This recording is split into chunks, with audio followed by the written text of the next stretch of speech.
Fojut is a native of Milwaukee, Wisconsin. I don't know if anybody, Packers fan, anybody here? No? Yes? Okay. Bucks, Milwaukee Bucks. No? Okay, kind of. Beer. I've heard beer like 27 times today. All right. Let's hear it for beer. So Jeremy grew up in Milwaukee. That's where he went to school. But we had dinner last night, and what I learned is early in his career, most of his time was not spent in Milwaukee in his career. So he sort of grew up there. But like many, as he started his career, it was time to get out of Milwaukee. And so I don't know all the jobs he had. He can share with you some of that work experience, but it sounds like to me it was more national and international travel. Really exciting stuff. But from what I glean in talking to him is he had this nagging feeling, again, back to community, belonging, sense of like making a difference, that he wanted to go back to his hometown where he was raised and make a lasting contribution in his hometown.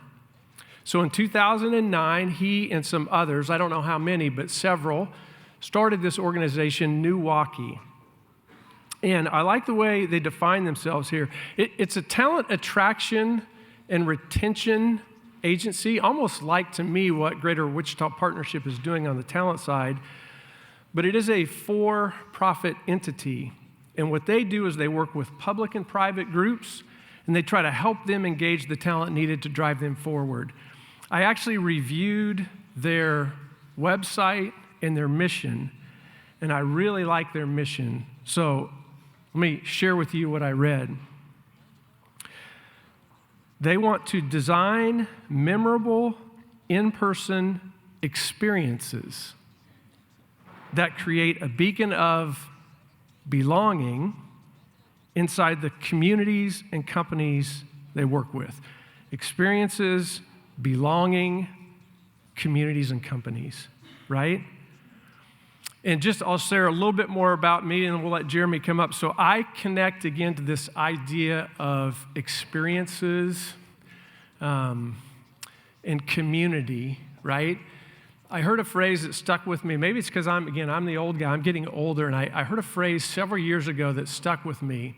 And it was the idea that sometimes we think of permanent, and I'll use that in parentheses, permanent things, right, as being more than they are. They're really temporary, right? So cars and homes and whatever things we buy, they kind of feel permanent, but they're really temporary. And those temporary experiences, those are really the permanent things, right? Because they're always in our memory. And just last week, I was with several HR people at a conference in Orlando, Florida, Monday, Tuesday, and Wednesday, learning about all these trends and research in HR, and it was really interesting. But Thursday and Friday, I thought, hey, wait, we're in Florida. I have my wife and my daughter. We've got 4 kids, but the boys are off in college or whatever. We took our daughter out of school for 2 days and said, let's make an experience. So we did the Disney thing, saw some friends in Tampa, had a great meal. And 2 nights ago, I was going through my online banking and looking at, oh, crud, man, Disney is expensive. Like, they do a great job of charging you. But my daughter was there, and I said to Annie, I said, hey, I want to thank you. She was like, what are you talking about? And I said, well, you gave me great experiences. And my wife, Kathy, was there, and I said, thank you. And I think they thought I was joking, but I was really serious. I thought, I am happy to be able to spend the money for the experience because we'll have that forever. Not the least of which was we rode this crazy Harry Potter ride that is a dark motion ride, which you don't want to do when you're my age. But anyway, all fun, great experiences. So I'll stop rambling. I'm going to let Jeremy tell you more about himself, but I think he'll speak a little bit to, again, some of this idea around experience, community, belonging. It's hugely important as we think about recruiting, attracting, retaining talent. So please welcome Jeremy Fojut.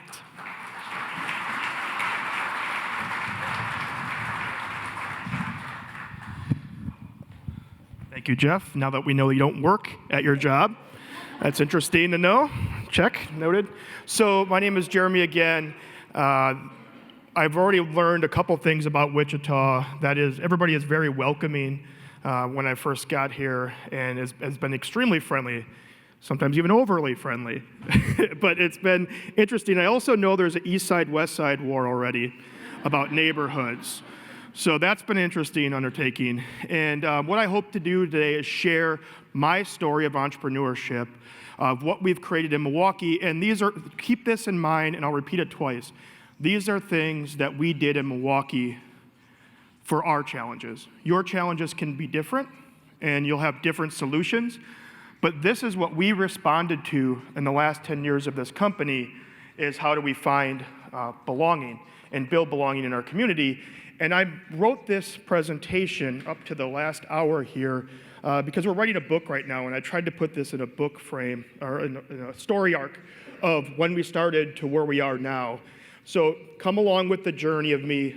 All the photos in this are of all of our programs and the stuff we create in our community to create this kind of, what we call an in-person social network.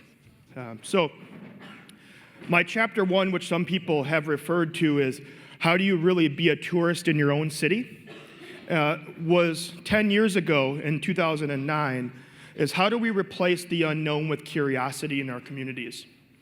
And I was an international sales trainer. My business partner, Angela, had her own PR firm. She was from California. I've been a lifelong Milwaukeean, but I didn't have any connection to my city because I was traveling 40 weeks a year. So when you do that, you actually traveled a bunch of places, and much like we talked about, the impression of your city might be different than what you feel. So I was talking to people when I was traveling and working, what's your opinion of Milwaukee? And they said Laverne and Shirley, or the Fonz, and all these things that reported back to the old days. And I'm like, no, Milwaukee. And they're like, where is it? And sometimes I just start saying I'm from Chicago, because people knew where it was in vicinity when I did a lot of international sales training. So what the passion, we started working on a project. We started working on creating a network of people and programs in the community, really around new to the city, people that were some kind of affinity around that. And we wanted people to discover all the cool things that happened in Milwaukee. So we threw an event every other Thursday around seeing new places, like just getting inside new places, whether that was a business, whether that was a bar or restaurant that had just opened. We were always kind of the first ones to be in it, even before they opened sometime. And in 2009, we started this it was an organization at the time. It wasn't a company. We had no plan to ever make this a for-profit company. And in 2009, we started NEWaukee as this. It was a bona fide club. We weren't even a nonprofit. And we started creating programs and programs and programs. And in about for 2 years, we did this. And then it got to the point where I was kind of like Jeff, not working on my actual job. I was working more time on this other passion project. And we got approached. It was like our first time anybody ever gave us money. It was about 2 years into this. A state park was throwing a fundraiser, and their fundraiser was losing money. And they came to us and said, could you create one of your NEWaukee events on the state park as a fundraiser? We'll pay you to do that.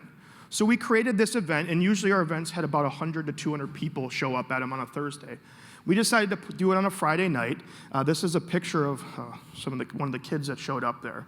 But we threw this program, and this is an island. So there's a man-made island off the coast of Milwaukee and Lake Michigan that was from our Deep Tunnel project, and it turned into a state park, and we called it the Urban Island Beach Party.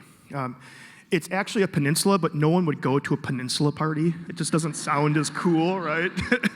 So we called it an Urban Island Beach Party, and we thought 200 people would show up, and it was, anybody see Fyre Fest? It was a lot like that. So 3,000 people show up. We have one bathroom. We have one food truck, and we had never planned an outdoor event before. So we had no lights, and there was no power on this island. So we had to pull our cars around, turn the headlights on. This is a Friday night. People were there was music, people were dancing, you're on the beach, you look at the city, it's a beautiful view of Milwaukee. But what we then knew was we have something here. we're creating something that's resonating with people, but we didn't have insurance either. So we were like, what are we doing here? So it was Friday night, and I remember we were cleaning up after, because we didn't hire any cleaners, and the island was trashed, and it's a state park, so I didn't want the headlines to be NEWaukee destroys park in a fundraising effort, but actually causes more damage than it was. So, we came out the next day and we said, we're going to clean the park. We had all volunteers at the time clean this up. And we got to the point where it said, come back on Monday. Let's meet on Monday, and you got to say you quit your job or you don't quit your job. And we both came back on Monday, and we both said, let's quit our jobs. So, we're talking about still part of the recession outcome. So what better thing to do is quit your job, right? You have a stable job.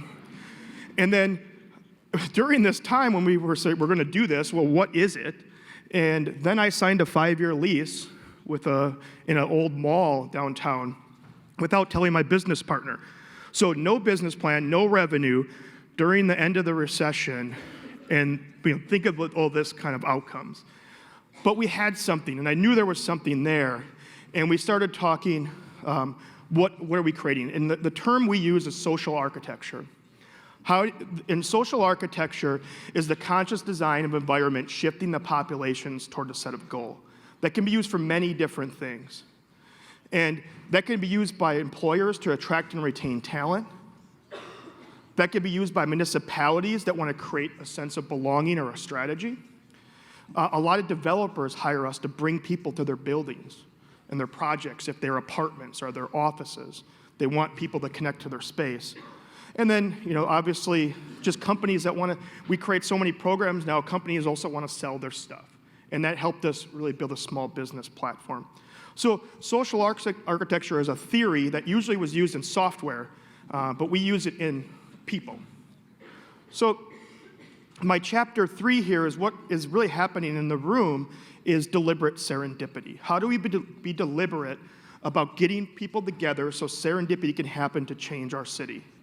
And back in 2011, we created something off a response where all the employers were telling us they're having a hard time attracting young professionals. At this time, we were a for-profit. We were not profit. We were kind of doing some, young professionals were showing up to our events, but we weren't really calling ourselves a young professional group. There was some verbiage around it. We were a little scattered at the time. But we created an event. After doing some research, there was 45 other YP groups, young professional groups in our city. And there were ones inside companies, there were ones from the United Way, there was UPath, our Performing Arts Fund has a Y. So there was all these groups, but none of them worked together on solving a problem. And so we said, why don't we get together and create a whole densification of weeks to create belonging and create some collaboration and not have all these different mismanagements of storylines, story arcs, and how do we help each other? Because if you think about young professional groups, they're generally the people we want to attract, but they're the least resourced financially. So it's kind of interesting that we always want to invest in these type of or we want that kind of person here, but we don't invest. It's like, here's $200 for pizza, go attract people. So we wanted to create a program that was sustainable. And in 2012, we got 50 organizations together, and we have 35 programs in 35 different locations across the city, all collaborating, all cross-promoting each other's organizations. So people got a key to the city, getting inside of buildings they've never been in, hearing about stories they've never heard before. And it blew up. 2,000 people showed up to the first year. And then the State Economic Development Association a couple years later came and said, Jeremy, can we do this across the state and collaborate with all the YP groups across in other cities? So Green Bay, Madison, all our other, even smaller communities, towns of 500 that might have had one young professional person in them. We're going to collaborate. So we did that, and we expanded to 8 cities the first year, and we had 10,000 people show up to the program. And then, as of last year, there's been people that use the YP Week brand all over the country now, and even in other countries. And man, I wish I would have capitalized on that, because they're using that kind of, we could have really trademarked that. We never did, and we weren't smart enough back in the day. But now it's kind of like just a free resource for people to use, and we have information on ypweek.com. But we started reaching out, national cities reached out, they started coming to the events, and we said, why don't we just open it up and have some national programs. So last year there was 30 plus cities, there was 200 events, there was 4 national cities, and we had 20,000 people show up to this. But why I'm bringing this up is because we talk about advertising and marketing and branding, and how do we have enough money to actually advertise our brand? And most of the time we don't. So we have to create different strategies. And in Milwaukee, we had zero money when we started this. There was zero resources. And the first year we did this, 2012, we had $1,000 to put this together. And so it was a lot of asking for free space, a lot of people giving free food. But what we realized is we were building a network, and we were building an audience. And that in last year, you can tell when you build experiences that matter to the people that are in them, magic happens. So here is a screenshot of last year's web traffic in Wisconsin. You can see everybody that has used the hashtag come to the website. You could see where people, with no advertising dollars, people are coming to this website. And you can see Chicago, who was also a part of it. We even collaborate with Chicago, even though we don't really like Chicago and Milwaukee. So, and I wanted to show Kansas. So last year we had a bunch of people from Kansas come to the website. And a really big one, I don't know what city that is down there. I was trying to figure it out. But a lot of concentration, and obviously the bigger the bubble. So when you create these things where people are connected, people find it interesting. And when you think of 20 cities, 30 cities, all using that same hashtag, you create a lot of buzz. And you can create it all across the country, besides Wyoming, because they don't have internet, apparently. So you literally have a ton of people coming to your website with zero money spent on advertising, all about building belonging in your community and what your community represents, and collaboration. And it didn't matter if it was across cities. People got interested in the story arc of how was YP Week created and more information. And we get reached out probably once a month from a different city across the world now on, can I build this in my community? And we just kind of give them a digital platform to do it. So, and then globally, last year, this is kind of the web traffic. You can see on what this created by just creating an experience that found belonging in your community. So I bring this up again as why we created it, is to know that you should be collaborating, and everybody here should be collaborating with each other to uplift your community, and that's why events like this are important to bring people together. And when we talk about experience, it's really about how movement starts. So today is an event that could turn into experience. And I have this theory that a people or a person starts a program or starts something, they give an event or a speech, it turns into an experience, because there's some events we go to an event, we leave, and we don't really care, but the experience, if it turns into an experience, changes a belief. And when you can change someone's belief, you can inspire them to do something. And I think today, the Greater Wichita Partnership gave you a lot of inspiration to do something that will inspire action, and when you start taking action and you empower people and you connect them, they're going to go build stuff, and that's where culture shifts happen. So I bring that YP Week up because it was a culture shift of, now we have even more YP groups, of empowering people to do things and giving them an opportunity and a platform to do it.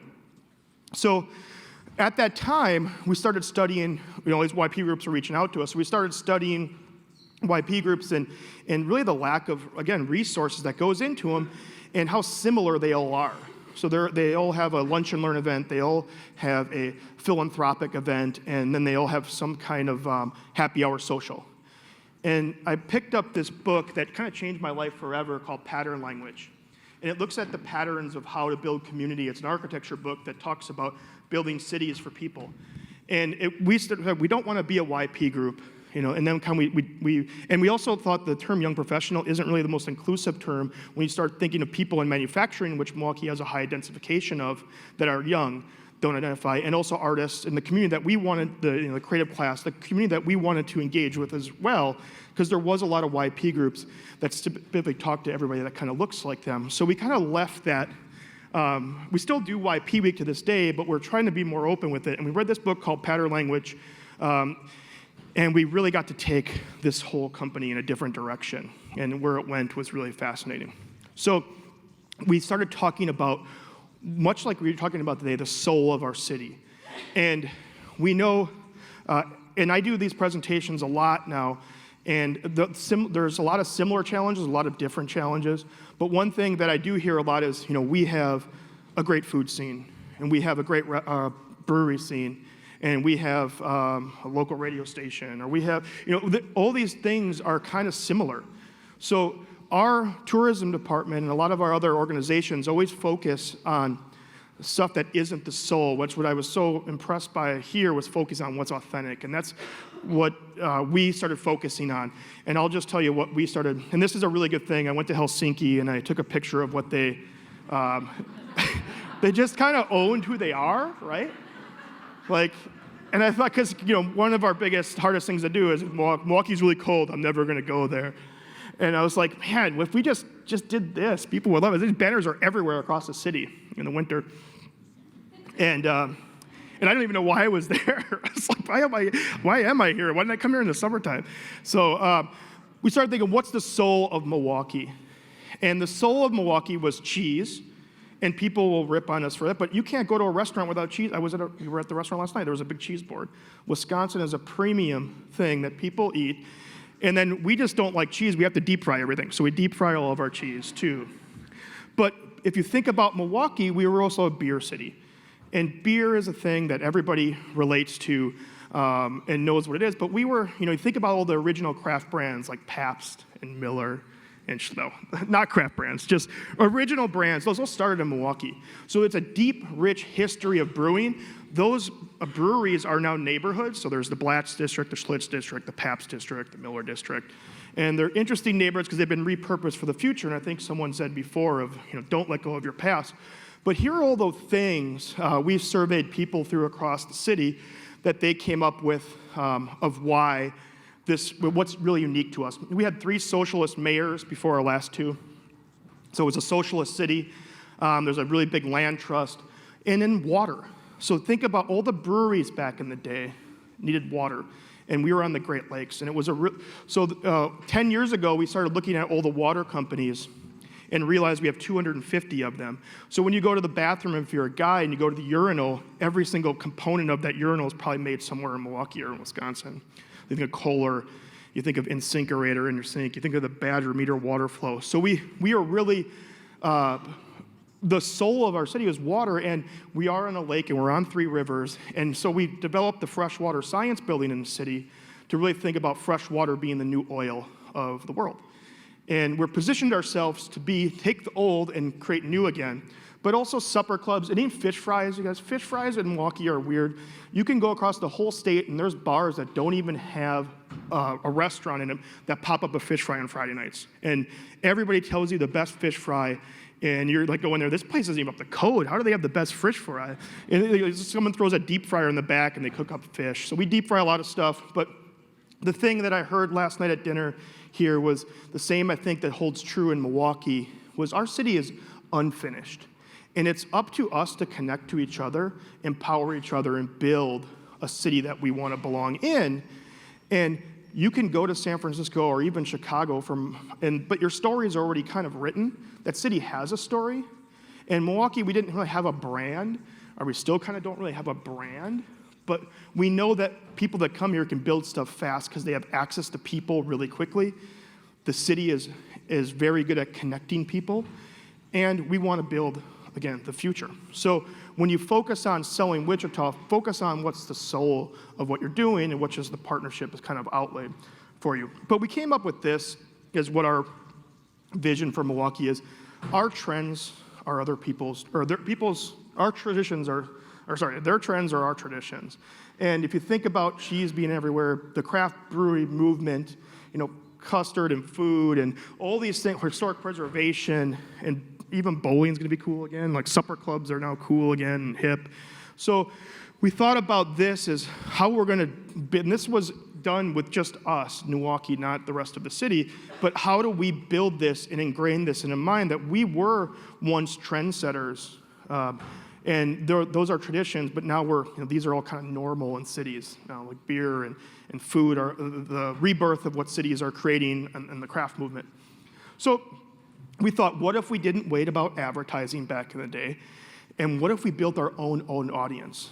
And this happens in tourism a lot, where cities try to market themselves, and they spend millions of dollars on advertising, but then they don't capture an owned audience. So we started creating all these experiences around how do we get people into our own database, reading our blog, reading our podcast, subscribing to and even Facebook. Only 1% of your organic audience, or 1% of your audience, if you're a brand, is organic reach now. So you have to pay for pretty much everything to have people see your marketing, your brand.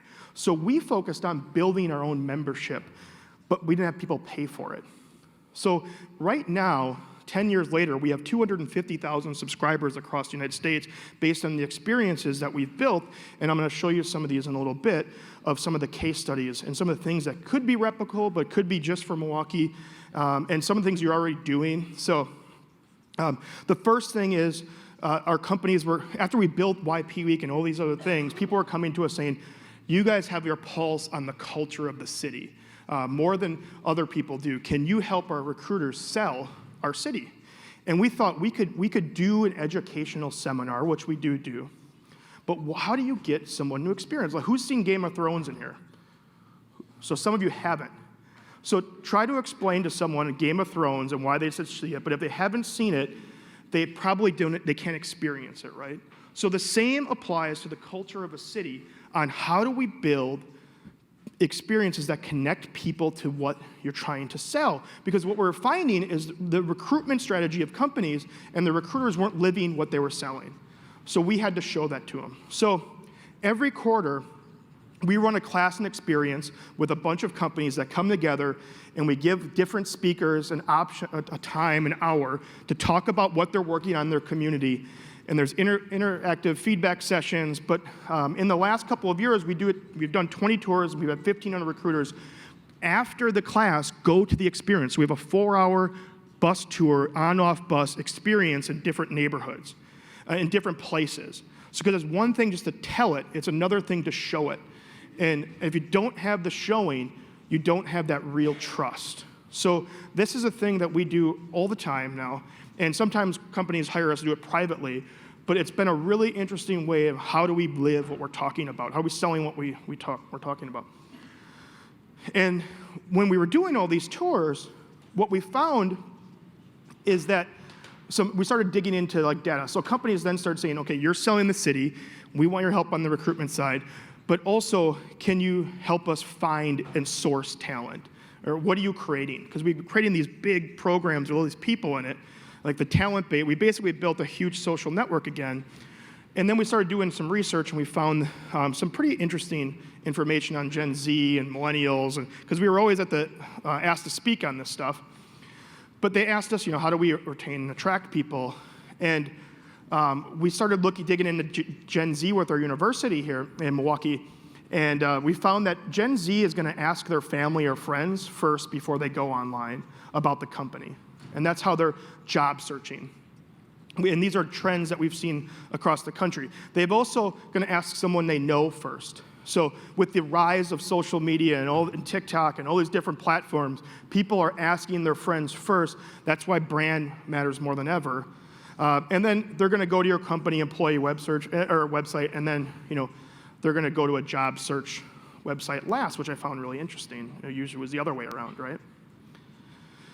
And we found that once someone finds a company they work for, Gen Z goes to YouTube the most to find out the brand of the company. And as we all are seeing the rise of TikTok and Snapchat's obviously been around for a while, and these platforms of video, YouTube is where people are finding your brand.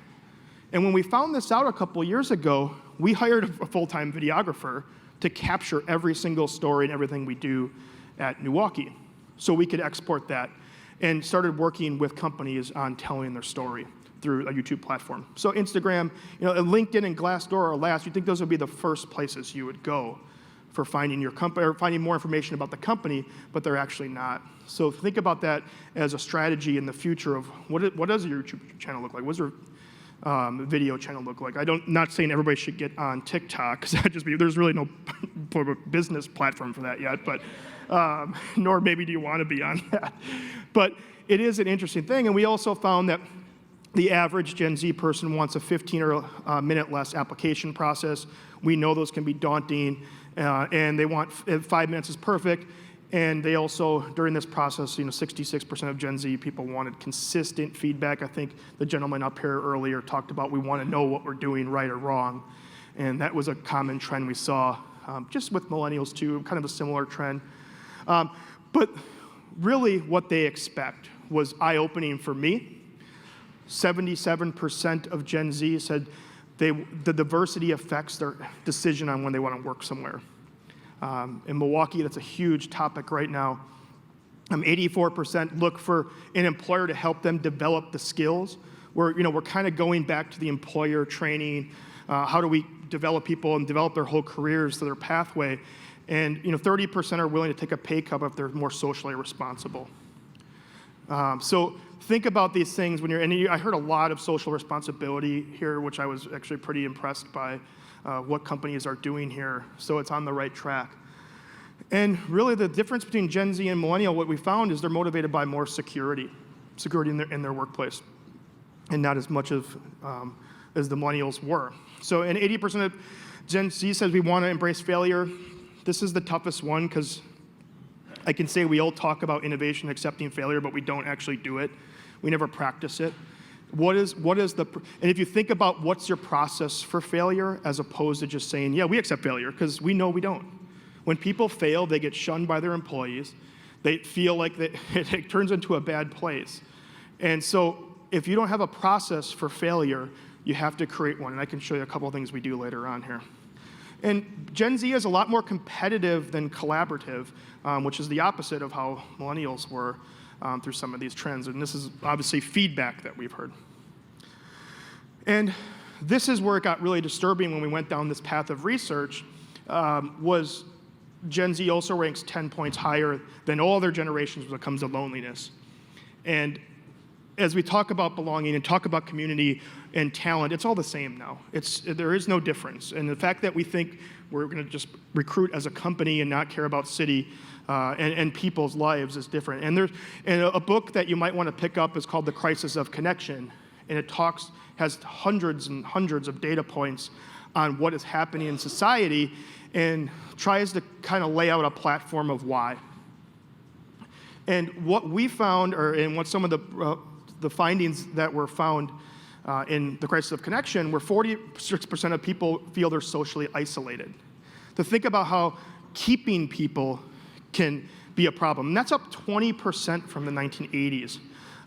And we all know depression is up, loneliness is up, anxiety is up, suicide is up, divisiveness in the political realm, on social media, everything is up, and increasing. So what are we doing to counteract that?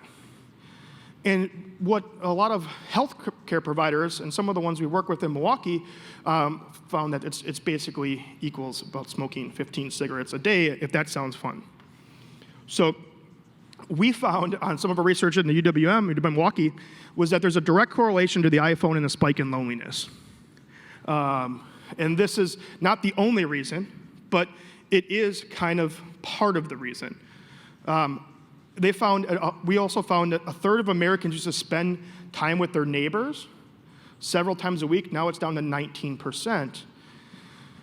And we found that 42% of coworkers don't have a close friend at work. And I know that sounds kind of hippy-dippy-ish, but it is important to have people you want to work with that you're friends with. And think about this. We used to spend 2.5 hours outside of work with coworkers. Now we're down to 45 minutes. And you can see how not belonging at your workplace can equal kind of a spike in kind of isolation. And then we found a spike, if you're on social media more than 2 hours a day, you have increases in social isolation in your community. And anybody know what the picture of this is? Looks like a prison, right? It's your iPhone. It's a Banksy original, for those who are artists in the room. So, but it kind of tells that we become prisoners to a device, which isn't all bad, because there's a lot of good things that can happen. And I'll show you one really cool one right now. So if everybody gets their phone out, and whoever has the LinkedIn app, go to your LinkedIn app, hit My Network, and click the add sign. And you'll have a little icon that pops up that says Find Nearby, and click that. So what you'll see is everybody in the room that has it and how to connect to them. That's the cool part of technology. What we do with it is even more important. And you can add everybody in the room because you'll want to be more connected anyway, so you can add everybody and create deeper relationships. And that's a lot what we focus on, is creating those deeper relationships. So we also have designed our cities poorly, as far as how do we get more people to feel like they belong in the last 70 years. Here's one of the most disturbing pictures, I think, when you talk about how you build cities, is the city of Cleveland in 1950 had 1.4 million people. Here's what 1.4 million people looks like in 2000. So we're actually spreading our cities apart, not closer together where people can connect to each other. We have areas where we create work zones and not live zones. Like you work here, you live over here, and we don't have this kind of sense of community that we once had because of how much we want to be apart from each other. So that's leading to designing trust. And Gen Z and millennials trust institutions more or less than ever. So you think about the distrust in media, the distrust in government, the distrust in corporations. All of this relates to talent to me. The more you can create trust, the more you can attract talent to your companies. And Gen Z actually trusts the least. So if you go back to the 1950s, 80% of people trusted their government. Can you imagine that? I can't. If 80% of people, or 70% of people trusted their media back in the 1950s. I can't imagine that. We're in a world of the new normal is not to trust anything. So my time spent helping companies is building trust, usually about 80% of the time. And that's where we come into our strategy in some of our case studies. We create beacons of belonging, and we do that through a strategy, and I'll show you some of them, but also show you kind of our values and how we do that. We talk about age all the time. We talk about Gen Z and millennials and Xers and boomers, but we don't look at stuff through age. We look at stage of life. And the things we build are about stages. So if you think about, and I use this example a lot, 28, if you're 28 single, 28 married with kids, that's a different stage, even though you're all millennials at this point. So your values are going to be different, your needs are going to be different, your connectivity is different, the things you go to are different. I do a ton of speaking on college campuses. I don't know anybody in college that comes out, I mean, I know a few, that really wants to be professionally developed at 21, right? There's not a lot of that. But when you hit 25 and you lose your social group, you want to meet new people and network. So those are two different stages, even though right now 21 and 25 are technically like the same Gen Z demographic. So we study patterns of transition in life to create real talent strategy. And those patterns, when people become isolated, are when they graduate. That's a pattern to where you become who's left their college and went to a different city. That's another pattern of transition where you can be lonely. So a lot of the programs I'm going to show in a second are designed around new people to the city, which I was really impressed with Wichita and all the new people here. In Milwaukee, 61% of the people that live there are from there. That's a high number. So when you're new to the city, people can be really nice, but they'll never invite you over their house. It's like, oh, everybody's really nice, but no one likes me. It's really kind of a weird environment. So our job is to create stuff like that. So when you move to a city, if you're a veteran coming back, if you have kids, all these things are points of transition in your life where you become isolated. So how, as someone that works in the talent industry, think about this stuff and how you're going to attract them and create strategy around it.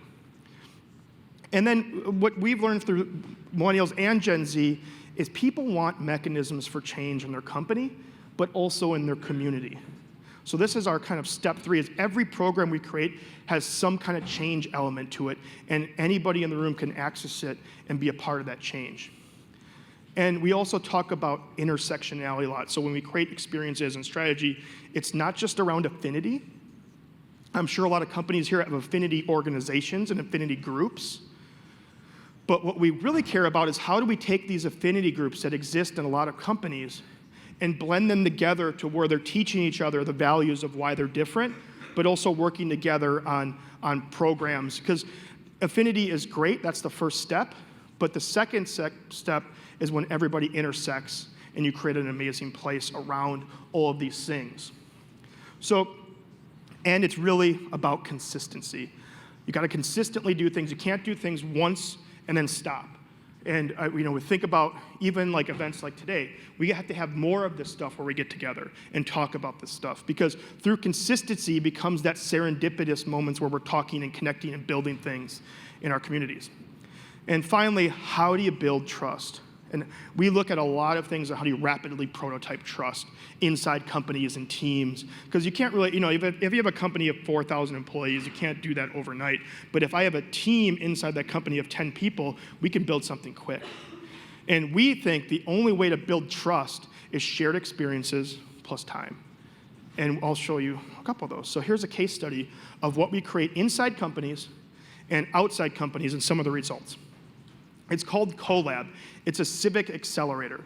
So this is specifically targeted at younger employees, early stage. I'd say you're under 30 employees, people that you want to stick in the company that are kind of growing. And it's the same principles of accelerator you go through if you were starting an entrepreneurship company, but it's applied to civics and how do you improve your community. And our goal was to take people from all of our companies, our major corporations, drive them through Collab and make them feel like they belong more in Milwaukee. So it was a civics approach to developing talent that has been pretty interesting. So it's not an educational program. We're not teaching people the theory of the city. Each neighborhood comes with a challenge they want teams to work on, and I'll just show you kind of how it works. There's 10 weeks of design thinking and entrepreneurial thinking and really deep community thought work that goes on. We take 20 employers. They send 1 or 2 people per their company, like they're kind of rising stars. And we pick 3 neighborhoods, and there's teams of 5 to 8, and they meet every Thursday. There's a kickoff weekend. And there's cultural competency training, because we're working in neighborhoods we're not might be familiar in. And they have to design a solution for that neighborhood on that challenge, and then they kick it off at our big impact event.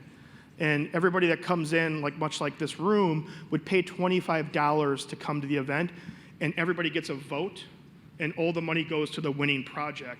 So we can so it's actually crowd-funded and crowd-supported. But when we go through this program, we measure a ton of stuff, like people's ability to change their community, people's ability to learn skills. And I just kind of blew this up because I had all the ones before, and there's a lot of them. But here are some of the before and after things when people go through this. So their ability to take risks, when we talk about innovation and all things like that, they feel like their ability to take risks went up 30% after they go through this program. My favorite is the ability to belong to a community rises 26% in 10 weeks. So if you think about creating programs of retention and developing the next generation, we talked about Gen Z wanting to develop more. If you can run them through these civic accelerators, you're not only doing one thing for your employees, you're doing something for the city that also sells the city. So people feel like the people that go through this end up becoming alumni, they end up getting involved in the local nonprofit there, and they start creating roots. Is where retention is. So we do this stuff all the time, and how do we rapidly prototype trust? We build internal retreats and workshops for companies around these kind of categories, but we don't do it in a workshop. We do it in an overnight retreat, and not every company is ready for that. But the ones that do see such an increase in trust because they actually take the time to do this stuff, which sounds like, why would I invest in it?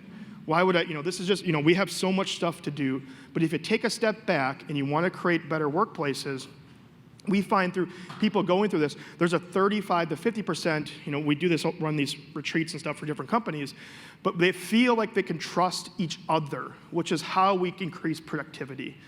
We have feelings of empowerment and increased belonging to the company when we go through these 2-day retreats, 1-week retreats, even just 1 day sometimes. We don't like to do that as much. We think that overnight has a value to it. But when you can kind of create these, like if you have 10 people on your team, if everybody trusts each other, you're more honest, you're more innovative, you'll speak up more. And I think that's where you can kind of create some more productivity. So if I asked, what's your company culture? And every time I ask that, I get the weirdest kind of responses where people say, we have a foosball table, or, we just built out this really cool conference with beanbag chairs. And like they talk about culture as a physical enhancement. And I think there's some mistake in thinking that we always think improvement happens in city through physicality, when really what we should be investing in is intellectual capital, because these are people. So culture to me, even though people say this all the time, is not work hard, play hard. That's not a culture. Culture to us at NEWaukee, and this is our value statement, is about 40% trust, 40% belonging, meaningful work, and then all the other stuff that we talk about that you think makes your culture is this little, really small sliver. It's around how do you build these things in your community. It's not work hard, play hard. That's not a culture. That's just people going out. So if you can create trust with your employees, that's where culture starts. And I'll show you some of the things we do at our company that you could probably take away and steal at your companies. So every month, our employees are required to do a one-on-one with someone in the company, and we give them $50 to go do it, and they can do whatever they want. And the reason we do that is because we want them to spend at least 2 hours together doing something with those two people. It's not just for managers. It's not a manager thing.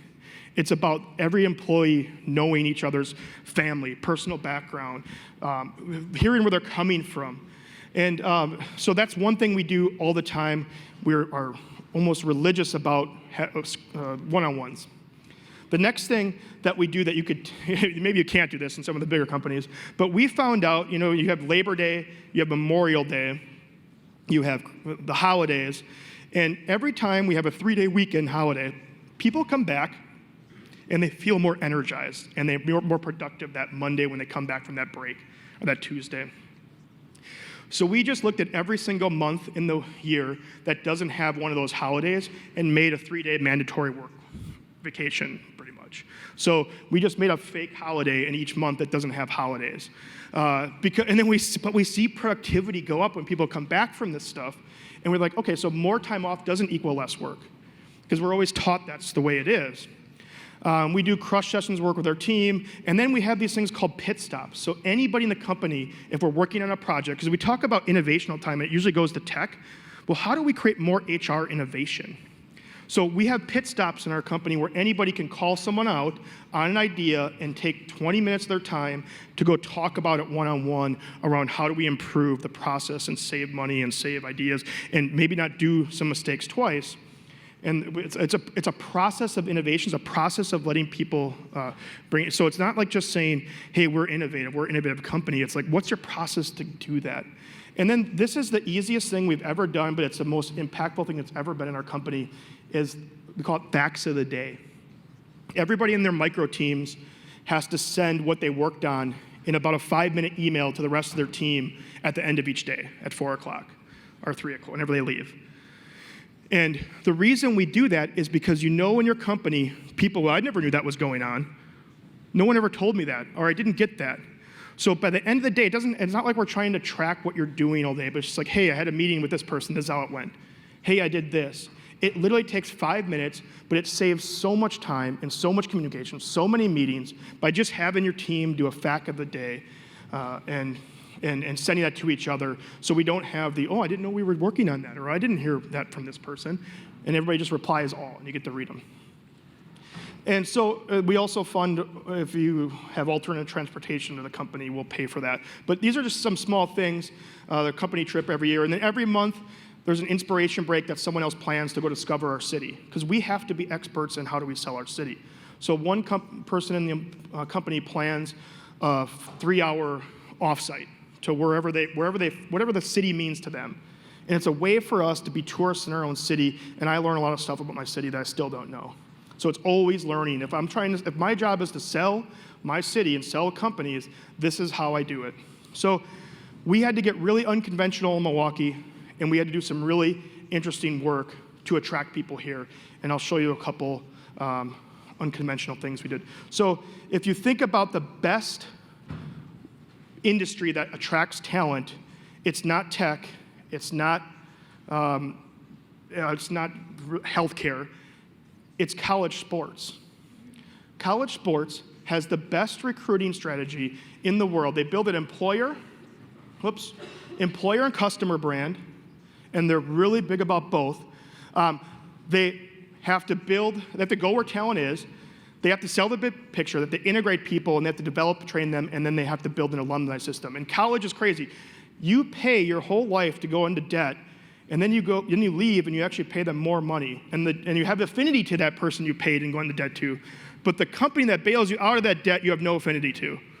Tell me where that's like a backwards kind of thinking, right? So we modeled college sports recruiting, specific around diversity and inclusion in Milwaukee. It's called Make It in Milwaukee. It's a program we've been running for the last 3 years. We built 10 employers, give us $5,000. This was the initial pilot. Our goal was to attract diverse STEM IT students to Milwaukee and get them to move here. So they're seniors and sometimes juniors to build a pipeline. 20 to 25 students in cohorts. We kept it small because we want them to all connect to each other. We had an in-depth application process. They win a trip of a lifetime to Milwaukee, Wisconsin for 3 days. Tell me about, that's like your ultimate goal in life, right? But what's interesting about it is, we target a university across the Midwest, people, again, in IT and engineering. And they bring them in for a program, we pair them up, we give them VIP receptions, innovation tours of the companies, city tours, give them personal time, we do a live band brunch with executives, and they interview that last day. And what's really cool is that 3 days is so immersive and such a retreat that they move here. So in the last 3 years, we have hundreds of applicants now that we do this. We have had 175 students come through the program, 109 offers are made, around 60%. And then we have 104 people move to Milwaukee, which is a 95% acceptance rate, all diverse IT students. And some of these pictures in the back are from the actual program. So it's been a huge thing where companies are now doing it just for healthcare and just for other industries. And it's been so successful that we actually do it just for people that are bringing their intern groups. So companies that have large intern presence, we're with them the first 2 days building this kind of immersive experience in the city to get them to understand how they could see themselves here. Because one thing I know that companies do really well is they invest in the live and work. They don't invest in the play. And we always talk about live, work, and play. But the play is never invested in. So we are hired to build the play. And in this regard, we sell the play. And we sell the stuff that people actually are going to connect to the culture on. So the next thing, and I know I'm running out of time here, is a concierge service. This is for VP and C-level talent that we ran. Because, again, we're going back to belonging. We're going back to how do people feel comfortable. When I said 61% of people in Milwaukee live there, you already have your social groups. So new people were coming to town. They were not taking the position when they were offered it on an interview, and they were leaving at kind of record pace. So some of the companies had a really low conversion rate when they brought in people from outside the city at the VP and C level. They said, our people are coming here. They're not picking Milwaukee once they come on the interview. What's going on? The relocation service is just trying to sell them a house. They're not trying to sell them a lifestyle. So we developed a concierge program.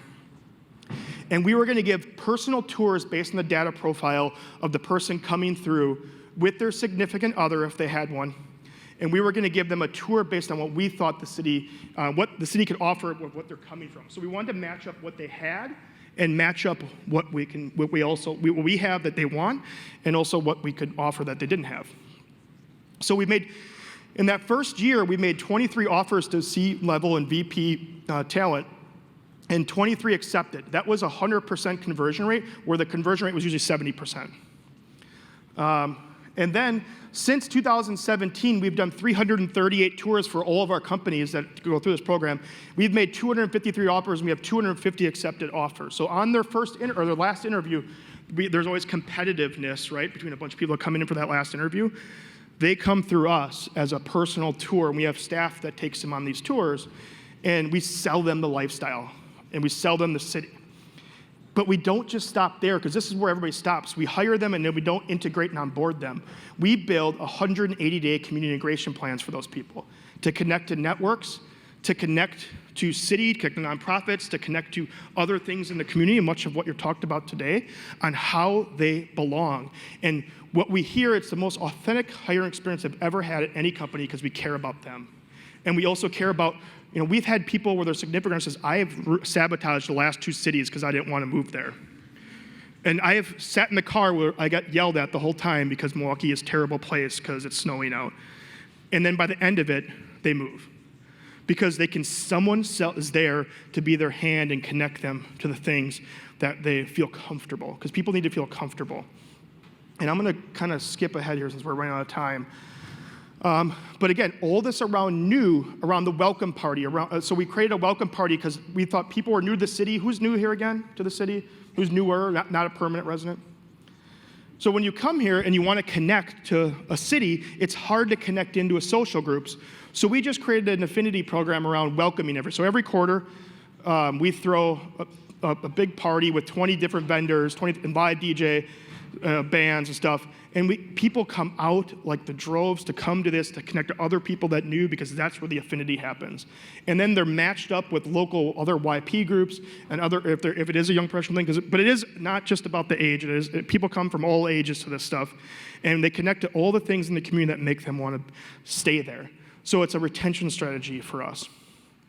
I'm going to skip through this because we're kind of end. So, but what we're really my final chapter here is how communities can invest in themselves and not think about just a ROI. Because a lot of what I talk about isn't just an ROI, even though I have some numbers. So my mission isn't Milwaukee. We just happen to be in Milwaukee. My mission is to change the way people connect in their communities. And we do that by attracting people to our city, but it isn't just ROI, it's return on community. It's ROC, which is return on community. And if your companies are going to invest in the culture, not philanthropy, building the culture of a city, I'll just give you one quick story. It'll take 1 minute here. So 6 years ago, we had a mall in disrepair in one community, a neighborhood that didn't exist really, a theater that was empty. There was really no vibrancy in a corridor of our downtown. It was looked at as a bad place to be, not safe. The perception was bad, and we talked a lot about perception today. How do you change perception? We only can do it through these in-person connections and community. So we crowdsourced. Again, I created mechanisms for change. We crowdsourced the whole community, and some architect came up with this project, which was called the Moray Pavilion. And what we realized was each of these pillars was 10 feet apart. So we put tents in them. And we invited people down to the street to perform and create their culture of their community. We invited vendors to sell. And we took a look at, everybody has these seats in their community, but no one ever sits on them. Like whoever makes these seats is super rich, but they don't actually inspire anything. So we created social furniture. We created new furniture for the street, these X-shaped things, because people always have food and drinks that they want to set down on them. And we invited kids to the street, and we invited companies to connect their brand in front of these people that come down. And we hired high school musicians to DJ and play. And we invited people of all backgrounds to come down to the street and perform and sell. And one of the most segregated, this kid loves it, right? Milwaukee is one of the most segregated communities in the country, and we don't have a lot of togetherness around this. So we created this program called the Night Market, and people just started to come and dance. And they really, really danced. And I'm not kidding you. They come and they dance every night. But everybody comes down there, and since this, we've had 100 new apartments in this area. We have a new symphony hall, we have a streetcar expansion, a new mall, 200,000 square feet filled with local entrepreneurs. There's $15 million of economic development. There's been 200 media stories in this community, or in this neighborhood. There's a now official night market weather report. There's been a $2 million sculpture walk, and the night market will be the backdrop of the whole DNC this year. It'll be the culminating event besides where they elect somebody. But you can see the attendance numbers when you create belonging and you create connection and you create community. These are dots of all the attendees to this night market, and here it is across the country. And you can see how we've taken this owned audience and brought it together and why this matters. Because when you think about a company, I'm attracting somebody in my company, but if you don't build community and culture too, you're missing half of the battle now.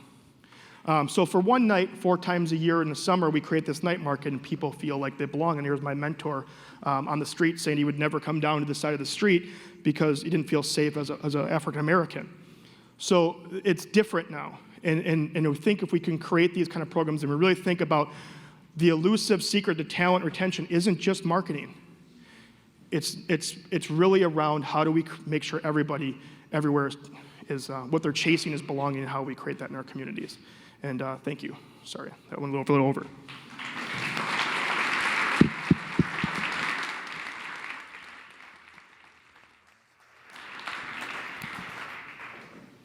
I started a little late, though. Yes, you did. Sorry, our bad.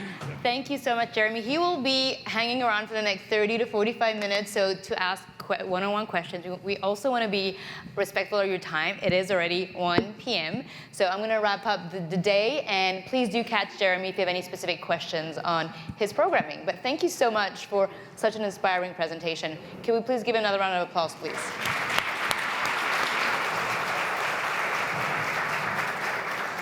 Well, first of all, thank you so much for all being here today. I really hope you found this day valuable and throughout all of our sessions understood how talent is important for our community and the work that's being done by employers, community partners, and basically the region as a whole.